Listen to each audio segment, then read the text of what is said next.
भारतीय सेना ने एक डोजियर जारी किया है जिसमें बलूच लोगों के खिलाफ चीन और पाकिस्तान के अत्याचारों का भंडाफोड़ किया गया है।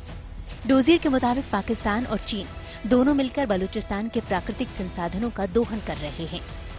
विभिन्न सूत्रों से मिली जानकारी और डेटा के आधार पर डोजियर में कहा गया कि पाकिस्तान बलूचिस्तान के ग्वादर और दूसरे तटीय क्षेत्रों को चीनी गढ़ में तब्दील कर रहा है और इसी के तहत चीन के ग्वादर बंदरगाह पर लगभग 5 लाख चीनी नागरिकों को बसाने की योजना है। चीन की ये साजिश बेहद खतरनाक है। अपने फायदे के लिए वो बलूचिस्तान की जमीन और उसके संसाधनों का इस्तेमाल ही नहीं कर रहा, बल्कि उसका इरादा बलूच लोगों को दरबदर करने का है। बलूचिस्तान के जेवानी, सोनमियानी और दूसरे इलाकों में नए बेस बनाए जा रहे हैं, जिसके चलते बलूचिस्तान के लोग अपनी जमीन और नौकरियां खो रहे हैं और बदले में सरकार उन्हें कुछ मुआवजा नहीं दे रही। भारतीय सेना के डोजियर में पाकिस्तानी सेना के अत्याचारों के साथ इस क्षेत्र में लोगों के रहस्यमय तरीके से लापता होने का भी जिक्र है। आजादी के 75 साल पूरे होने के मौके पर देश भर से जश्न की तस्वीरें आ रही हैं। लेह के चगला मसर में आईटीबीपी ने हर घर तिरंगा को लेकर जागरूकता अभियान छेड़ रखा है। इसके तहत आईटीबीपी ने तिब्बतन बच्चों के स्कूल में समारोह का आयोजन किया। इस समारोह में बड़ी संख्या में हर उम्र के बच्चे हाथों में तिरंगा लेकर पहुंचे। बच्चों के जोश और उत्साह के चलते पूरी वादी वंदे मातरम और भारत माता की जयकारे के साथ गूंज उठी। तो वहीं सिक्किम के गैंगटॉक में हर घर तिरंगा अभियान के तहत तिरंगा यात्रा पर हेलीकॉप्टर से फूल बरसाए गए। इस खास मौके के लिए बड़ी संख्या में लोग पहुंचे थे। हेलीकॉप्टर से हो रही पुष्प वर्षा ने मौके पर मौजूद लोगों को उत्साह से भर दिया।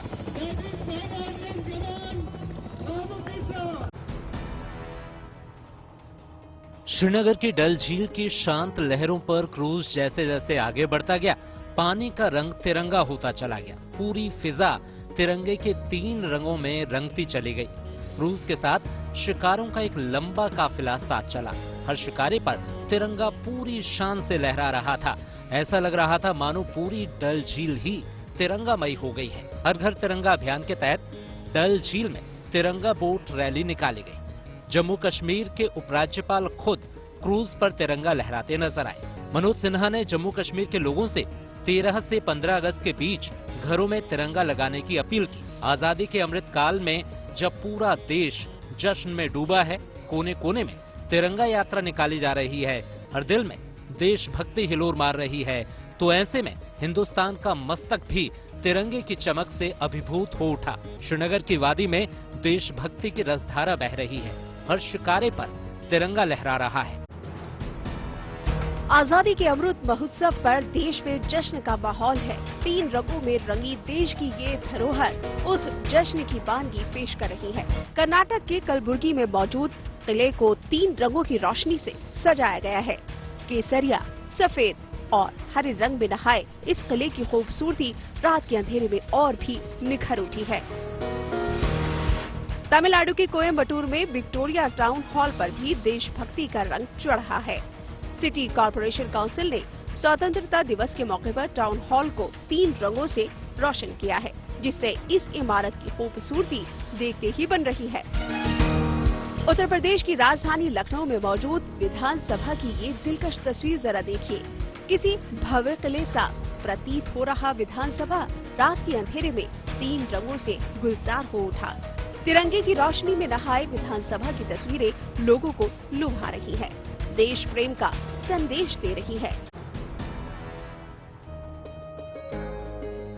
देश में भले ही आजादी के अमृत महोत्सव की धूम मची है, लेकिन बावजूद इसके छत्तीसगढ़ में आज भी ऐसे इलाके हैं जहां के लोगों ने आज तक तिरंगा देखा ही नहीं है। ऐसे में छत्तीसगढ़ के इन इलाकों में पहली बार सीआरपीएफ के जवानों ने 35 किलोमीटर दूर तक तिरंगा यात्रा निकाली है। सीआरपीएफ के जवान हर घर तिरंगा की मुहिम के साथ गांव-गांव पहुंचकर यहां के लोगों को तिरंगे के साथ साथ आजादी और शहीदों का महत्व बता रहे हैं। दरअसल ये इलाके बस्तर के नक्सलगढ़ कहे जाते हैं। यहाँ पर नक्सलियों के प्रभाव के चलते राष्ट्रीय ध्वज फहराने पर पाबंदी है। अब तक राष्ट्रीय पर्व पर यहाँ काले झंडे फहराए जाते थे। लेकिन इस बार ये पहला मौका होगा जब नक्सलगढ़ के गांव के हर नागरिक के हाथ में राष्ट्रीय ध्वज होगा। गांव-गांव में लोग सीआरपीएफ के जवानों की इस मुहिम का स्वागत कर रहे हैं।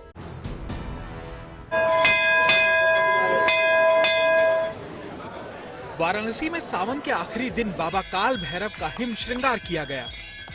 काशी के कोतवाल कहे जाने वाले बाबा काल भैरव इस दिन बाबा बर्फानी के रूप में नजर आए।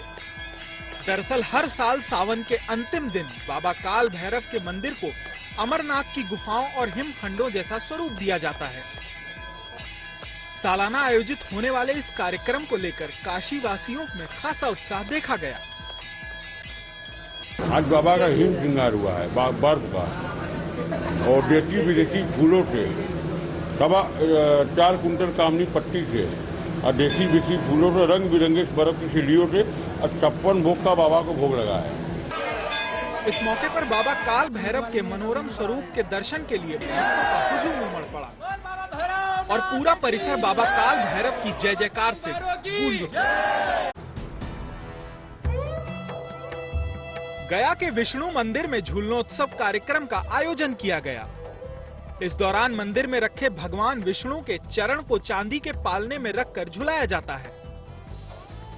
8 अगस्त से 12 अगस्त तक चलने वाले झूलनोत्सव कार्यक्रम में हर दिन भगवान विष्णु के चरणों का विशेष श्रृंगार और गर्भगृह में महाआरती और विशेष पूजन किया जाता है।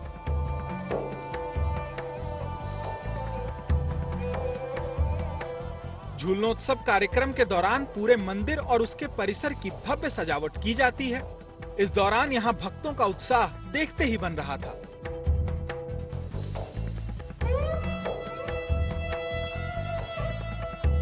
कोविड की वजह से 2 साल बाद मंदिर में झूलनोत्सव कार्यक्रम का भव्य आयोजन किया गया। कोरोना काल के दौरान इस कार्यक्रम को बेहद सादगी के साथ संपन्न कराया गया था।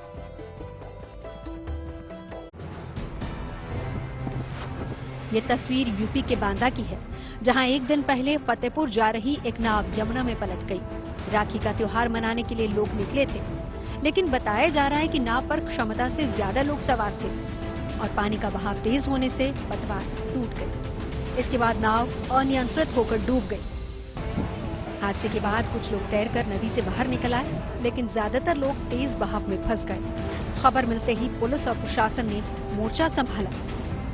एनडीआरएफ, एसडीआरएफ और पीएसी की 70 से ज्यादा जवानों ने गुरुवार की रात ऑपरेशन जिंदगी की शुरुआत की। टीम के साथ अफसर भी बोट पर सवार होकर नदी में उतरे। आज सुबह फिर से रेस्क्यू ऑपरेशन शुरू किया गया। तमाम चुनौतियों के बावजूद लोग अपनों को पानी से निकालने का अभियान चलाते रहे। इस हादसे के बाद प्रशासन मदद के लिए मुस्तैद है। वहीं मुख्यमंत्री योगी आदित्यनाथ ने अपने मंत्रियों को घटनास्थल पर पहुंचने का आदेश दिया है। साथ ही मृतकों के परिजनों को 4 लाख रुपए की राहत राशि देने का ऐलान भी किया गया है। ये तस्वीर पुणे की है, जहां मूठा नदी ने विकराल रूप धारण कर लिया।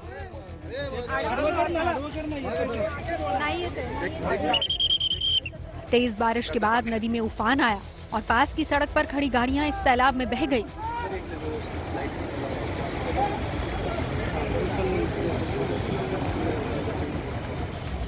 ये गाड़ियां खाली हैं, इसीलिए चिंता नहीं है, लेकिन सफेद रंग की इस कार में एक परिवार है। गुरुवार की रात ये परिवार नदी के पास से गुजर रहा था, लेकिन बाढ़ के पानी में कार बह गई।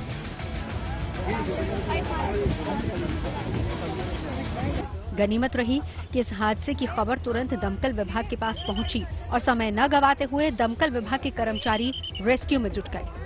नदी की लहरों को देखते हुए इस परिवार का रेस्क्यू मुश्किल नजर आ रहा था, लेकिन दमकल विभाग की टीम ऐन वक्त पर देवदूत बनकर पहुंची और एक बार फिर से जिंदगी की जीत।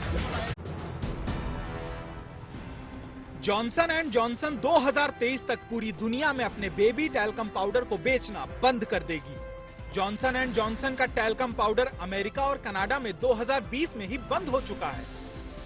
अब कंपनी टैल्क बेस्ड पाउडर की जगह कॉर्न स्टार्च बेस्ड पाउडर लाएगी। दरअसल दुनिया भर में दावे किए जाते रहे हैं कि इस बेबी पाउडर के इस्तेमाल से कैंसर होने का खतरा रहता है। कैंसर की आशंका वाली रिपोर्ट सामने आने के बाद प्रोडक्ट की बिक्री में भी भारी गिरावट दर्ज की गई थी। हालांकि कंपनी ने हमेशा इस पाउडर को सेफ बताया। जॉनसन एंड जॉनसन ने गुरुवार को कहा कि उसने अपने पोर्टफोलियो का असेसमेंट करने के बाद अपने सभी बेबी पाउडर प्रोडक्ट को टैल्कम पाउडर के बजाय कॉर्न स्टार्च का इस्तेमाल करके बनाने का कॉमर्शियल डिसीजन लिया है। दरअसल जॉनसन एंड जॉनसन को उन हजारों मुकदमों का सामना करना पड़ा है जिसमें आरोप लगाया गया कि उसके टैल्कम पाउडर में एस्बेस्ट है जिससे कैंसर होता है।